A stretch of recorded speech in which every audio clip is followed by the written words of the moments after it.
Here we go. Yeah. Hello and welcome back to Make It Happen today. So this week I'm flying solo again without Lisa, but not for long because I have an amazing guest, Lewis. Welcome, Lewis. Hello, how are we doing? Yeah, good. Thank you for joining me. So, no, not a problem at all.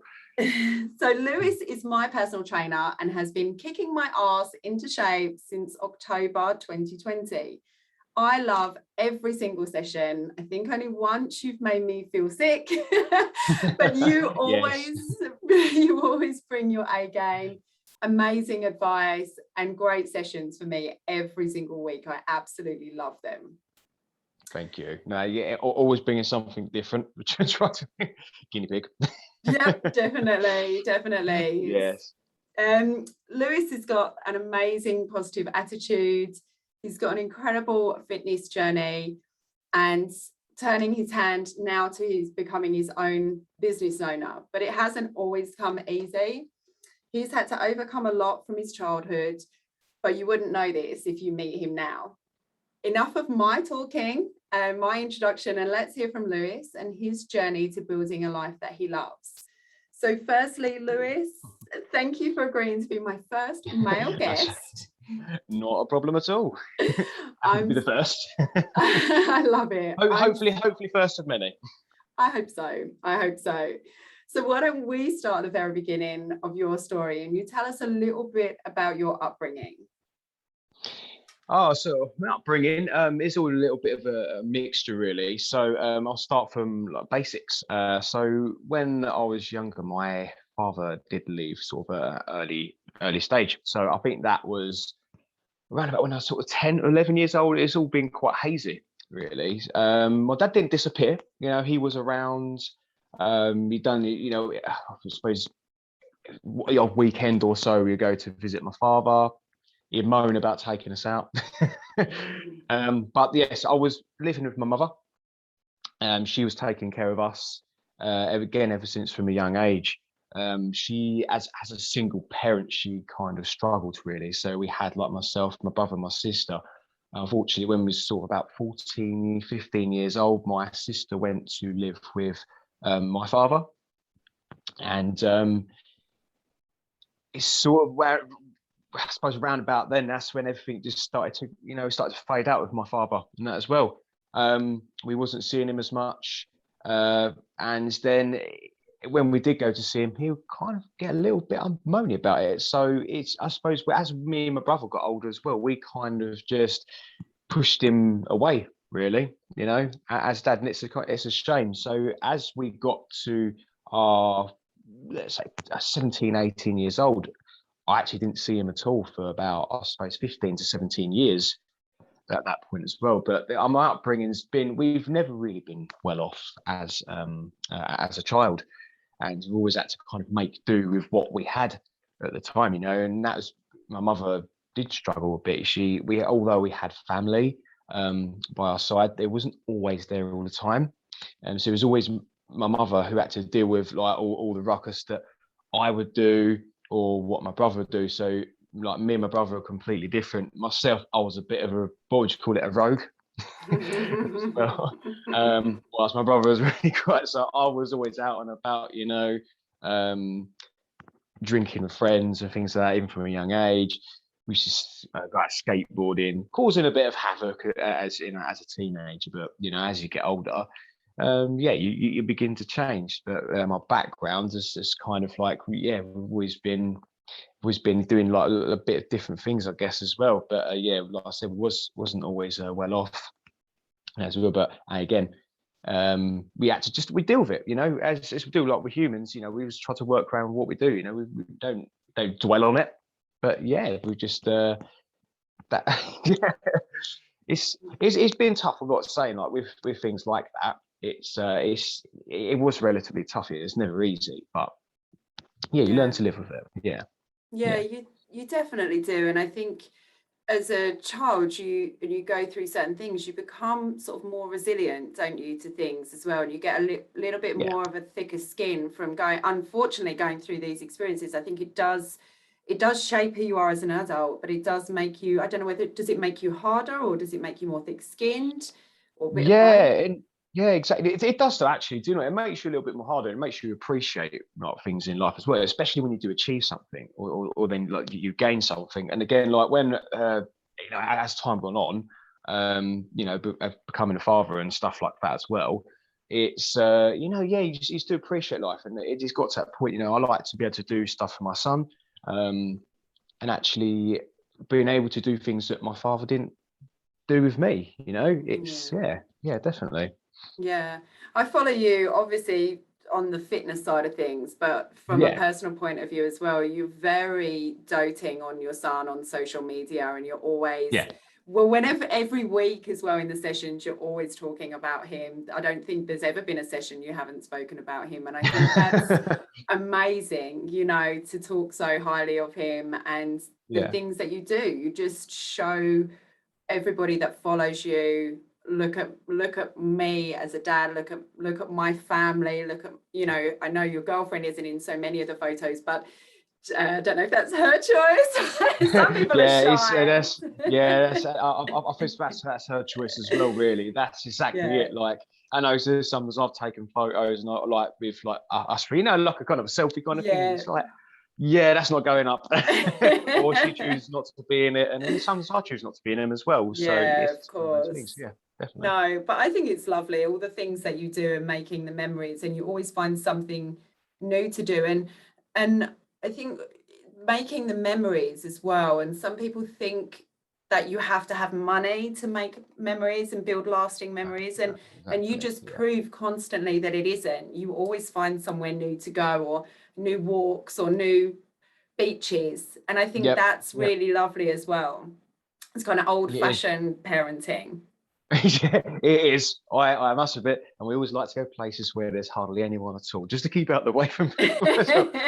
Like our quiet time. But yeah, definitely, it is about creating the memories, and we want him to be able to remember things as he's getting older. So, Yeah.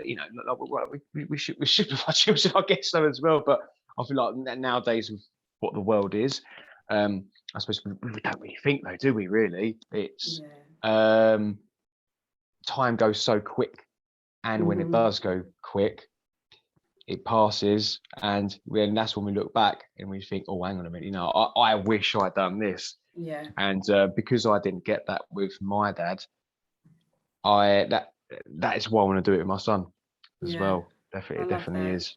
Yeah. Yeah. I really love that. And I think, you should be so proud of that as well, because he's coming into teenage years now, isn't he? I think. And Yeah, he is. Yeah. it's Yeah. harder to get them to want to spend time with you. I mean, it's hard enough with mine when they're 9 and 10, but going into the teenage Yeah. years, I think it becomes even harder. So the fact that he's still doing those things is really lovely for me to see anyway. Oh, don't get me wrong. They're technology sometimes as well. They want to go on laptop or on their phone with their mates and stuff like that. But yeah, Yeah. there is that downtime when you think, right, okay, yeah, fair enough. Let's go. Let's get you can do this. But then there are times like, right, okay, here's the limit. Bang, Yeah. well, we are going to go out and do this. We are going to go out for a long walk, etc. Not being on any technology, apart from if I do a selfie. Yeah. Yeah. Would, Yeah. don't talk to me about selfies. I have a lot of them. I love it. I love it. I know. So we talked about in one of our sessions about your journey into becoming a personal trainer and how that came about. So from being, you have, don't get me wrong, a great physique. You should do. You're a personal trainer, so you've worked very, very hard for that. Yeah. But obviously you came from, but the photo you posted on your page just the other day of you being a super slim Yeah. kid Yeah. through the journey and everything in between, a lot of your training and your martial arts, and now building your business Yeah. around this. How did that come about?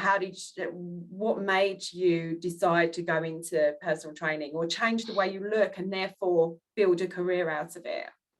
Yeah, so it's all kind of like a massive story, really. But I'll try to keep it all in a box and nice simple. But It started out really, when I lost my job round about, so I think it was near like 2009. So we hit the first recession about then, and I was working in building industry.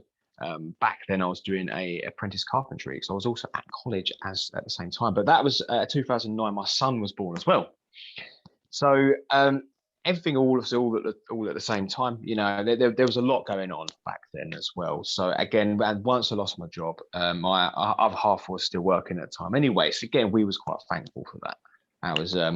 That was a bonus. But because once I lost my job, I kind of sat there for a little bit. You know, you have a few weeks off, and you think, you know what, you know, it's not so bad. But then it starts to really get to you, and you know, I was taking care of my son, because basically I was the housewife as well. I was there looking after my son, but then it started to get to me a little bit as well. It's just stuck at home all the time, you know. So I can then kind of see how you do get parents who are stuck at home. They do get suffer with anxiety and stuff as well. So I kind of get that when you do get some stay-at-home parents. But when I think it's about 3, 4, 5 weeks after I lost my job, I was again trying to find other work, and it just wasn't working. Unfortunately, I wasn't able to get anything, so I was off work for quite some time as well. And then obviously that knocks you back.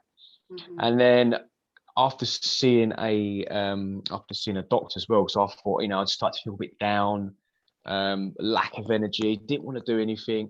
And there was even a little certain point, so I didn't even want to be at home to look after my son as well. And it's got to that point, and it was all up in my head. And then once they diagnosed me with depression, it started kind of escalating from there, really. So that wasn't kind of the start. So the next thing was then the anxiety levels started to build up. I didn't want to do certain things, didn't want to see friends, didn't want to see family, didn't want to like be at home. Well, at that point, didn't know where I wanted to be, you know. And there was even certain points as well, it really, really got to me so bad that I even felt like ending my life as well. And I even had it all planned up in my head, how I was going to basically take myself out as well. I know it's kind of sad to know, or sad to hear sometimes for certain people. Obviously, I've stopped myself from doing that. I tried to seek more medical help as well. It's kind of a dull area, really, because there are certain people you can go to and they are absolutely brilliant, while some people I saw, it didn't help at all. It just kept repeating itself over and over again. And they give you like little tasks to do each week to run back on memories. And I find that there was a lady who I saw from like a mental health therapy place. And she was really digging into my past, and she was really quite thorough with some of her questions. And it made, I think, but what happens where she was digging into past, she also dug into like when my father was with us as well. After we know, after 17 years ago, and it just kind of escalated from there, when it made my anxiety even worse as well, because she was bringing up things in the past, and I find that didn't help, and that used to set things off as well. Now, I've always, back then, I always kind of held a grudge against my father, and I was thinking, oh, you know, what a so-and-so, you know, and I suppose because all this therapy, it was making me angry as well. They say it's for an obvious reason, but yeah, as from then, going from the depression state, obviously I didn't do, obviously I didn't take myself out, you know, and obviously it is a good thing, you know, because at the end of the day, I had to think of my son, I had to think of my partner, family. I thought, right, okay, I'm sitting here, I haven't worked for a little while, I've got to do something with my life. What can I do? And I was thinking, just to take my mind off it. So fitness then started to creep into my life as well. Although I've been sort of quite active in the past as well, but it wasn't major really into fitness. You know, I used to be the skating and stuff like that. So it wasn't like that. It wasn't anything fitness orientated. But getting into just the fitness in general. So it'd be just basic things, you know, doing the push-ups, trying to find pull-ups on the architraves on the door, and then I'm snapping them off. So you're breaking the house. Buying whey protein, even though I had no clue what it does and stuff. You just think, oh, you can take it, you're going to get muscles. And the reason why as well is because I was so skinny. I was quite stick thin, like my forearms were basically the size. My forearms are like really, really skinny. It's the same size as my wrist. My arms are the same size as my forearms, etc. You know, and I just didn't really. I hated just the way I looked, and it started to get to the point. Oh, that's what, and that's another reason why I started training. It was like and I started just with like whole bodyweight exercises, try to build myself up from there. It was difficult. It took me a little while to kind of get into the whole fitness aspect, but once I started to get into it, after a good few months, I started to see like little bits of progress. I then actually purchased myself some kettlebells to work at home with as well. Never seen them before. I thought, oh yeah, I saw them on TV one day. Oh, you know what? I'm going to give that a try. So yeah, grabbed some kettlebells, started training with those, and then I think it was a couple of years down the line, I actually started signing myself up to some courses. I thought, oh, do you know what? Actually, this might be a good idea for me to help with my mental health as well, for having something to take my mind off, which for me at that time was important, not just for the whole body aspect, but for the mind as well. And although I started to see just little bits of progress, you know, a little bit of weight gain because I was really skinny. I think at that time, I was about 62 kilos, 61, 62 kilos, which for me was very light, and I was classed as very underweight. As training kind of persisted, I started signing myself up for courses. And so I went through some kettlebell courses, went from there, signed up for a level 2 fitness instructing course as well. That was a daunting one, because when I spoke to the lady on the phone, she was like, oh, this is what you'll be doing on the course, blah, blah, blah. I've already signed up to it by this point. And she was like, yeah, you'll be doing stand-up presentations. And I was like, oh, no. I nearly hung up the phone and said, no, see you later. Goodbye. Because of the anxiety, it was kicking in again. As soon as she mentioned standing up in front of a class, you'll be doing stand-up presentations. No way, I'm not doing that. Thank you very much. But then I thought, no, I've got to do this. I'm doing it for myself. Cutting the story a little bit further along, again, attended the course, absolutely brilliant. I met some really brilliant people. My anxiety level's still there. I used to break sweats like mad, and that as well. Like attending class, things like that, you know, especially when you're doing your theory, and that as well. It was all paperwork, got no ins and outs of the body. But even my tutor said to me at the time, he was like, I can see that you really want this. And so he used to give me extra tuition after the class to make sure I passed as well, which for me was obviously, it was a confidence thing as well. It was a bit of a boost. And he said what he saw in me was really good. And once I passed that one, also went on to do the other further courses as well. We're like level 3, took some other kettlebell courses. And kind of gone for it. That is when, after that is when my body kind of went on this little journey of my own with my body. So I took part in, I think it's 2013, sorry, I took part in Muay Thai. That, when I started joining, you go into these type of gyms, these martial art type gyms, and there's these big guys, they look tough, you know, all you hear is like them kicking the bags and pads really hard, and you just think, what am I doing here? You know, and I just felt like turning around and going back out that door, but I didn't. It was I walked straight in and carried on. But ever since then, that's been part of my life. And the coach there, Darren, he was really good with me as well. And even today, you know, he still messages me, and I get along with him really well. And it got to that point when I was at this gym called Oriental Arts Centre at the time. And I started my first fitness class, I think it was in 2014. That's when I started my first fitness. It wasn't even intentional. I was asked to do it. And he asked me if I could run a couple of his classes. as well, and even just get a little bit more fitness involved and things like that with some of his classes. And again, I was really, really nervous. And it was, and then I've done a couple of other class stuff that, and I started incorporating my own sort of like strength and conditioning. And sadly, I was there for a good few years, and then unfortunately that gym closed. So I moved on to some more gyms, etc., etc. Now I'm at Unique Gym Medway, where again the owner there, Matt, as well, he's absolutely brilliant with me as well. So it must be something in my personality. I suppose I get along with people quite well, and I have had people tell me that before. But so in between those gyms, etc., like my own progress, my own body, it was kind of my focus at the time as well. So going from that skinny guy, as you mentioned earlier, from 62 kilos, and it did take me quite a long time. So I've always focused on myself. I eventually got up to sort of near just under 80 kilos. And for me, that was kind of a big achievement, but also not just gaining that weight, because it wasn't fat, because I dropped that fat, but then gained the muscle mass as well.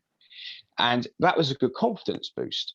But I find that after like many years of that happening as well, I think with regards to like your body image, no one is ever going to be truly happy with their body image, no matter how big you get or no matter how skinny you get.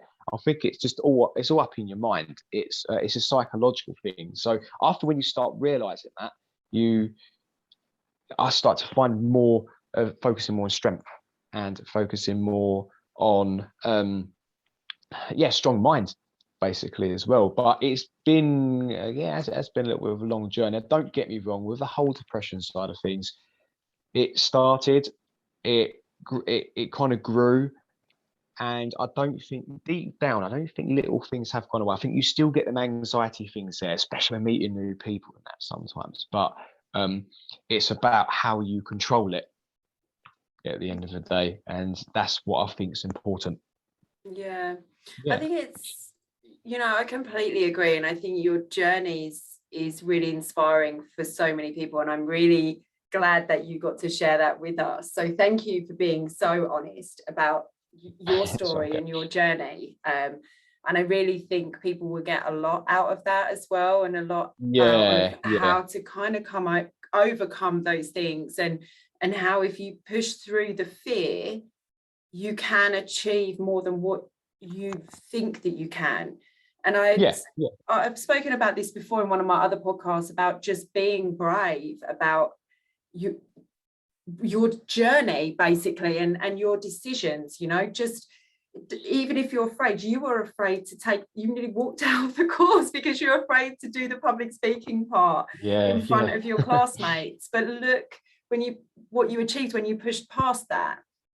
And I think walking in and taking over the class, whether that was pre-planned or whether it was kind of dropped on you, hey, can you take this class in an hour? You still did it, and you still muddled through. And I bet no one in that room knew that you were scared, because people don't. You just managed to get through it, and no one will ever come up to you and say, well, you looked a bit nervous, or you looked terrified, because people aren't like that. People are proud of the things that you do, right? If you put yourself out there, because there's going to be loads of people in that class that would never want to do that, or never think they could do that. And you didn't think that you could do that until you did it. Does that make sense? Because you were brave enough, and you just, and that then shaped the next part of your journey, so that you were able to take classes, and therefore you were then able to go, do you know what, if I can hold a class, why can't I teach one-on-one? Why can't I start offering that service and charge for it? Charge good money, because you're worth it. You worked hard, you worked through college, you worked through everything. And I think that's amazing. It's just been a rough run. I think for me, it's like the whole the being skinny kid was just absolutely sucked anyway. So I wanted to get out of that phase. Obviously, like I said, always being active, but it was mainly that depression. But it was obviously there was a lot to it. But again, it's just it's like, so yeah, as you just have to push through it. You have to be brave. Be Yeah, brave and you then stand do. up in front of the crowd. And You do. And I find it interesting when you spoke about the therapy and how the therapist tried going back in the past as well, because I really resonate with that, in that when I think about things that happen to me, it does spark this place that I don't really want to go to. So I'm kind of like you. I put stuff in a box that's hurt me, and I kind of bury it, and I don't ever really want to talk about it. And it is hard to bring those things up, and sometimes I think it can catch you off guard as well, where you think that there's nothing that you needed to talk about because you needed to talk about the here and now, when actually she's digging into it.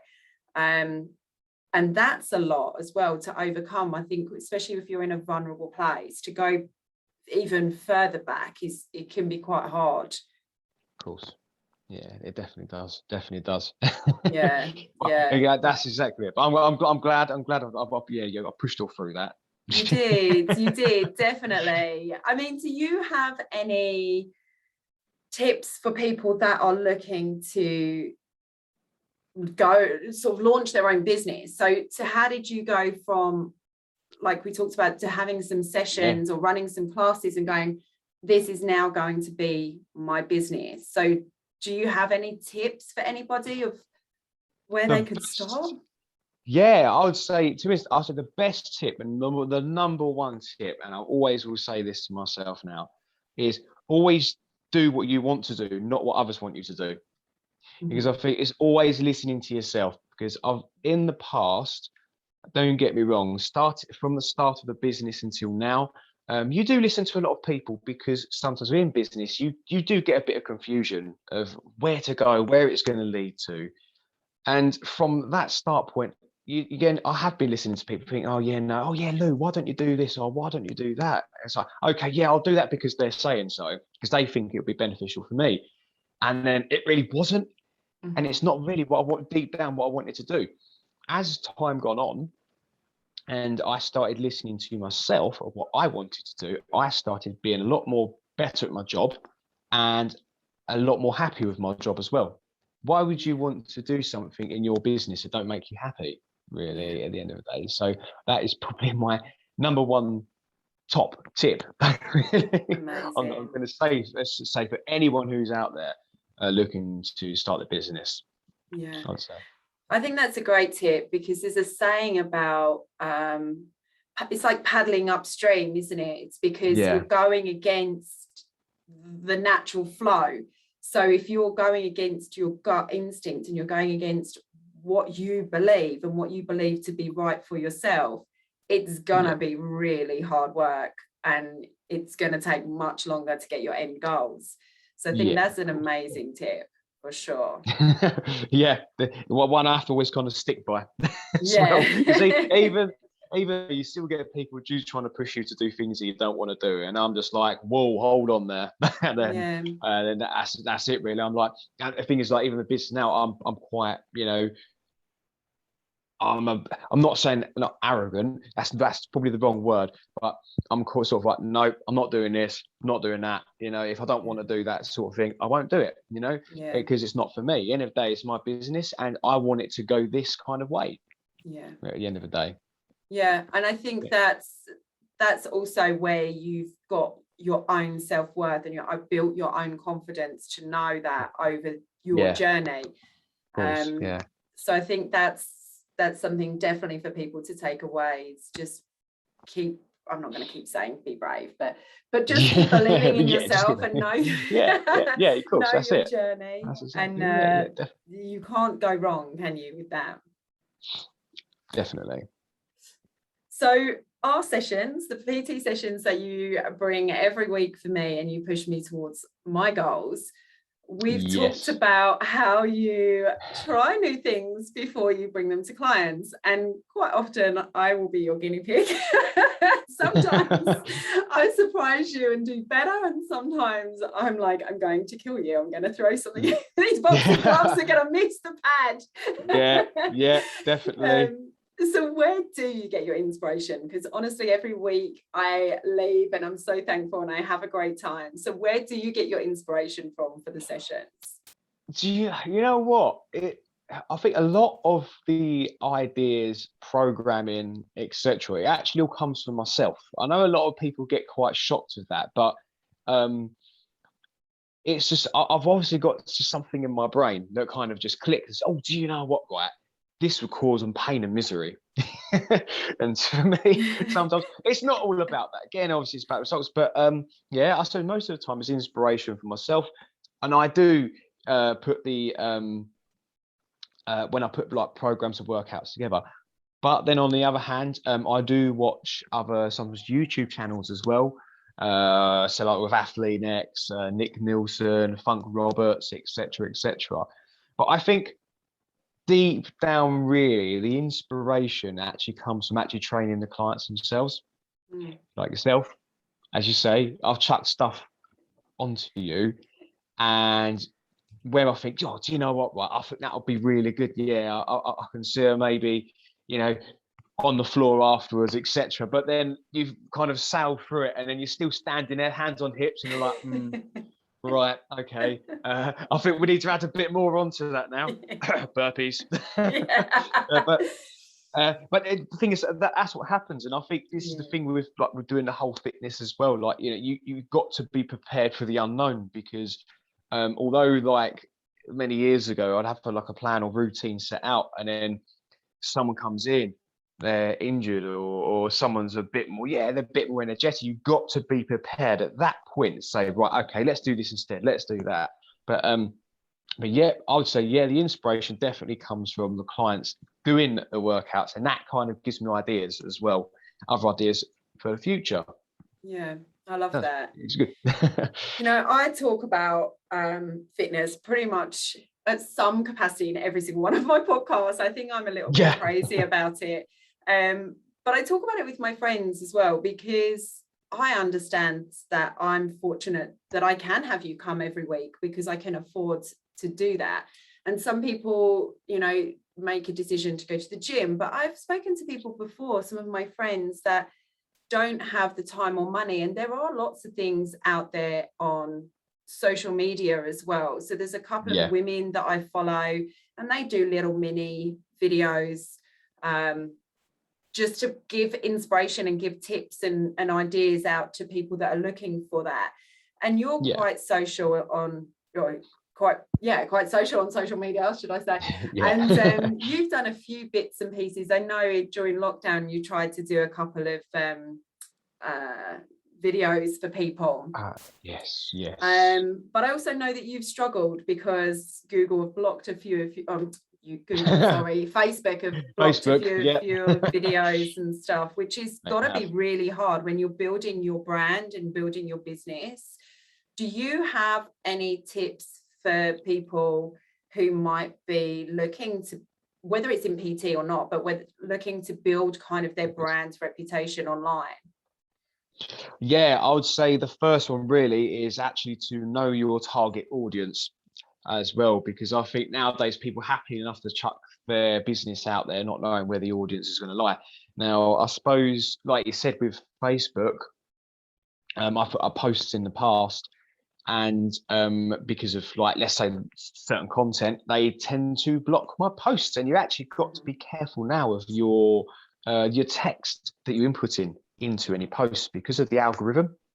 They're getting more stricter. So if you look at a lot of posts now, sometimes people don't put prices up because Facebook will pick up on that and they will want money from you as well, or they will block that and they will, let's say, cut that down to a 0.03% of visual appearance up on social media. So people won't even get to see it, only that 0.3%. But also, I would say, it's just knowing your audience well, knowing where to post too. Although I'm quite socially active on social media, I've even found that since last year as well, as you said, because I've done live videos and other videos posting up to try to get people to do things. That helps me benefit in a certain way as well, to engage with public. But it's some with the way the Facebook algorithm is now, it's slowly dropping back down again. So another good way to do things is actually by posting up on local group pages, posting up your content maybe and stuff there, even if it's like free things or there's advice or tips, and actually communicating with the public as well. So commenting on certain things, so it makes your presence, is that the right word, presence, sorry, aware of your presence, if that makes sense as well. So it's you actually, it's just getting to know people so they get to know you, because then they'll probably feel a bit more comfortable with you as well. So, but yeah, definitely that, it's just again though, I suppose not a lot of people know how to use social media nowadays. So even if you don't know how to use it, and you're not sure what to post, and you with business posts, etc., get help as well. That is one thing I'd recommend, because I wish I'd done that from the start, because I had no clue how to use social media and what to post, how to post, what times to post. But yeah, it's always worth getting help if you actually don't know what you're doing as well. So that's a tip that I should have given myself a long time ago. No, definitely. There's a couple of sites actually that I've used that you can look for all kinds of business help. Actually, one of them is called Fiverr.com. I think it's with two R's, and another one is People Per Hour.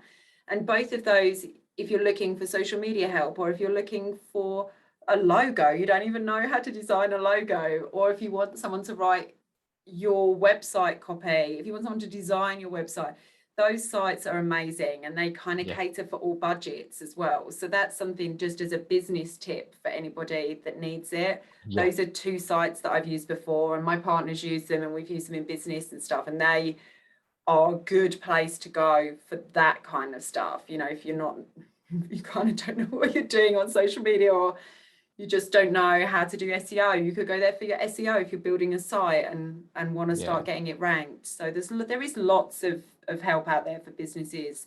And I think I know in Kent specifically, they do a lot of help. In Maidstone, there's like a business centre that you can go, and they give you lots of tips and free meetings where they give you, like, there'll be a financial advisor there that can help you on that element, and there's lots of free support. So I think it's always worth, no matter where you are, have a look at your local council and see what business help is available, because there is lots, particularly now with everybody coming out of kind of the lockdown, and they're trying to get the communities and everything going, and the industry is moving again, and the business is coming back. So it's definitely worth checking those out. Yeah, definitely. Yeah. And like I said, if I knew that sooner rather than later, I'd have done that myself. Hindsight. Definitely that. Definitely. I've always been solo, me, but I think some people do go into business solo, and like some people do struggle, but then they just deal with the struggle, when really you shouldn't. You shouldn't be afraid to ask for help, and that would be go with anything like that. Be go with a business or with your own life. Again, like if you're feeling down, etc. Again, it's just always ask for help, no matter what it is, life or business. Yeah, completely agree. And I'll post in the show notes as well. I'll post some links to some of the places that you can get help that you talked about earlier as well. So if you do need sort of some more help about your feelings and your emotions, then I'll put some of the links in the show notes for anybody that needs those. And then I'll also, for the professional side, I'll drop those in as well, just at the end. So lastly then, Lewis, thank you for sharing everything, but tell us, what's next for you? What's next for the next 6 months or the next couple of years? What can we expect? Well, domination. Everyone to do burpees every hour on the hour. No, well, so I'm looking at obviously continuing my fitness journey for myself and other people onwards. I've got to that point now where my clientele has kind of stabilized. I've actually got to the point now where I've had to reject people because I can't get them in on time. So it's good for me now that my business is booming. But there are next steps that I would like to take in the next 5 years. And I have got that plan in my head, and I haven't really told anyone yet, so I'm not going to do that right now, but we'll see if that kind of happens. But I'm hoping obviously that works well. But then for me, I do want to broaden my horizons a bit in the industry. I don't want to just be obviously stuck to one thing for the rest of my life, because I want to get myself out there even more. You know, I'm not saying I want to be famous or anything. I'm not sure if I could deal with that, but I want to keep pushing myself to make myself obviously keep going a better person, and again doing well and helping other people, because that's the whole point of this as well, is to help other people as well, and like see the better of that person, that individual. Yeah. But yeah, I still want to do world Lovely. domination though as well. I love it. I love it. Why not? We should all feel that way. Yeah. Definitely. All Awesome. right. Well, thank you so much for being my first male guest. I really have loved talking to you today, hearing your story, and I'm sure it's inspiring for lots of other people. Yes, thank you very much for having me. I enjoyed it. Definitely enjoyed telling my whole side of the story, because I've never really sat there and spoke to anyone about this kind of like the vastness of the whole story before. Really, I've given maybe people dribs and drabs of little bits before, but I've never really sat there and told anyone. So I hope everyone, I hope everyone enjoyed that. Yeah, Definitely. thank you so much. And that's it for today. I will post all the links and everything that we talked about in the show notes on the podcast, so that you have that. And we will be back again same time next week. Thank you.